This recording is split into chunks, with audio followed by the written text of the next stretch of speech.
In this segment, what I want to talk about is RPG and Kawhi Leonard the best defensive duo in the NBA? Hey, what's up, everybody? It's just Charles. I want to welcome you guys to another episode of the Dreamerspro Show, where we cover everything from sports, hot topics, classic debates, entertainment, where we give you your first perspective on things and how we see them. And I think it's a pretty interesting topic to delve into in this particular episode and this particular segment of the show here, because we've spoken about the best duos in the NBA ad nauseum.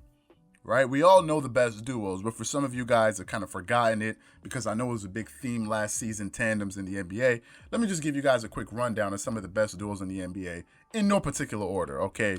Let's talk about the defending champs in LeBron James, who's a Pantheon great, top 10 player, top 5, whatever, basketball player of all time.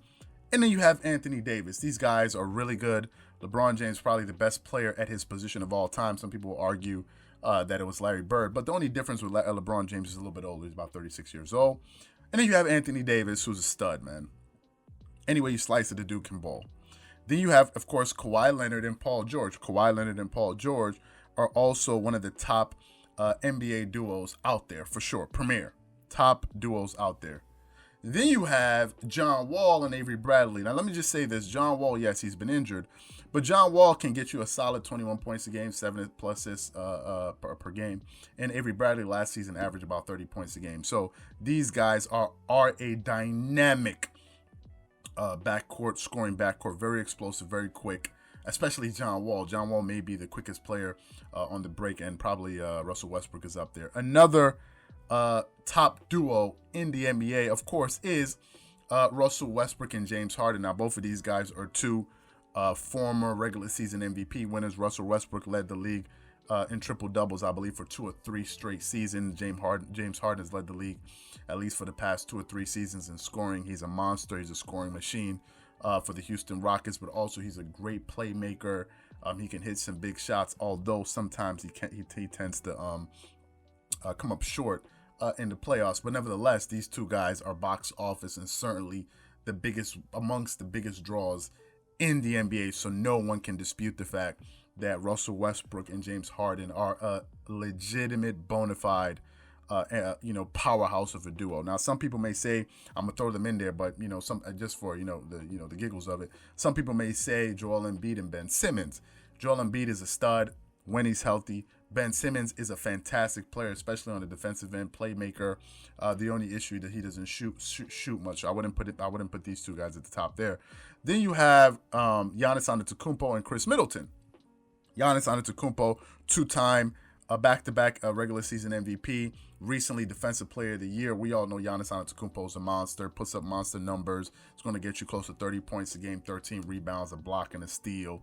And then probably about 4 or 5 assists a game. So Giannis Antetokounmpo is just on another level. And Chris Middleton is a respectable all-star running mate for Giannis Antetokounmpo, right? Giannis Antetokounmpo's talent productivity is so high. If you throw in Chris Middleton, you average the two out. They're a great NBA duo. Then, of course, you have the Splash Brothers in Stephen Curry and Klay Thompson, who we're going to get to a little bit later in the show. Of course, you can't forget Stephen Curry, man. Unanimous MVP, regular season MVP, probably the greatest shooter in the history of basketball. Just an amazing basketball player, sensational. In a way, kind of revolutionized basketball. Made the three-point shot very popular. And of course, you have Klay Thompson, who one can argue is probably a better shooter than Stephen Curry. He's been a member of the 50-40-90 club, shooting 50% from the field, 40% over 40%. from the three-point line and over 90% from the free throw line, and I think Stephen Curry certainly has done the same. A very efficient, dynamic scoring backcourt who's always on the move, very hard to the game plan for, very hard to deal with. So these guys are definitely up there. Then we have a new addition in Kyrie Irving, whose skills are up there with anybody that ever played basketball, especially from the offensive end of the floor and his ball handling. And Kevin Durant, who some people may argue, certainly Skip Bayless argues, that, hey, listen, this is the best player in basketball, hands down. Skip Bayless feels like Kevin Durant is the best player in basketball. And if you want to make that argument, it's going to be a hard one. I'm not going to have any issues with you making that type of argument because KD is out of this world with his talent.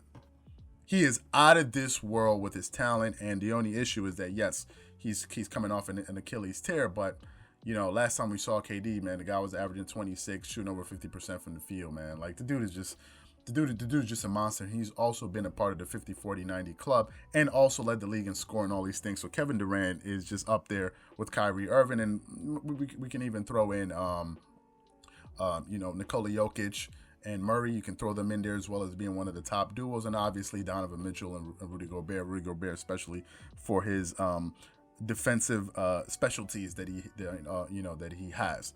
But with that being said, though, who is the best defensive duo in the NBA? Well, we have to look at it as far as where does a lot of the scoring in the NBA come from? A lot of it comes from, in at least today's NBA, comes from the perimeter. There aren't a lot of traditional back to the basket bigs out there that are going to go out there, back you down, and try to drop step and score and with hook shots and all of this stuff, bang and all of this stuff. And today's NBA is mostly about the three and the drive, right? And perimeter players are thriving. You see players that probably in a different era in basketball wouldn't average as many points as they are in today's NBA. But in today's NBA, given the fact that there's so many more possessions and teams are skewing towards a three-point shot, more three-pointers are being taken, you really got to keep an eye out for these scoring, wings and guards. And even point guards, right? So being able to stick with these guys is no small feat. And when I have to think about a defensive duo in the NBA, there's no defensive duo better than Paul George and Kawhi Leonard. Obviously, with an honorable mention to Jimmy Butler, but we're talking about duos because Jimmy Butler is certainly a top 5 defender from the perimeter in the NBA, no doubt about it. But he doesn't have, another running mate. So I felt like I had to mention him. And, of course, Ben Simmons, of course. But Joel Embiid doesn't play that type of defense. But if we're talking about defensive wing defenders, it's not even close. It's not even close. Any of the players I listed on the list. Now, if LeBron was younger, maybe 5, 6, 7 years younger, then one can make an argument for him possibly. But even in his prime, LeBron James wasn't that great of a defensive player.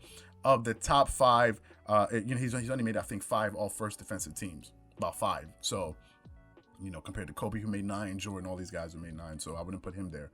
But Kawhi Leonard is a 2-time defensive player of the year, 2-time defensive player of the year, playing basically perimeter defense, outstanding. And Paul George, regardless of everything that I said about him, Paul George is no joke on the defensive end of the ball. Like, he is an elite perimeter defender, elite.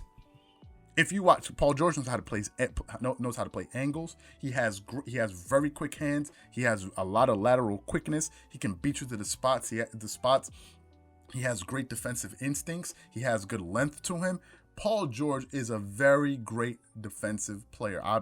That's one thing I can't hold against him, and that's one of the benefits of having him play alongside Kawhi Leonard. He just needs to be a little bit more consistent on the offensive end and make sure when they're in high leverage moments, he keeps his head on. Right?